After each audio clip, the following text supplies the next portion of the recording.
napakaraming tax. Sana man lang kung nakikita natin na lahat ng ginagawa ay maaayos, lahat ng opisyal ng gobyerno ay nagsisilbi ng ayos. Bakit pa tayo nagbabayad ng buwis kung 1/3 rin naman ng lahat ng binabayad natin ibinubulsa mismo ng mga kurakot na politiko? Kaya masabi ko sa inyo, kaya hindi umuunlad tong bansang ito kahit napakaraming nagbabayad ng buwis. Kasi naging sindikato na ang marami sa gobyerno. Isipin nyo saan kayo nakakita na dinideliver linggo-linggo bilyon-bilyon sa iba't ibang bahay ng mga kongresista. Kinurakot nila at yung mga proyekto nila lahat palpak.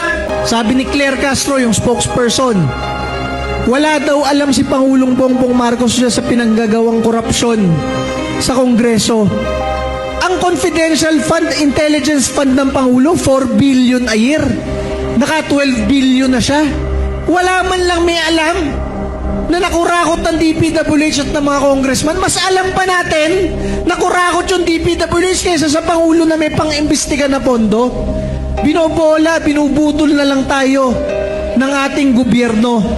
Kaya masabi ko sa inyo, mapapaputang ina ka na lang talaga sa gobyernong ito.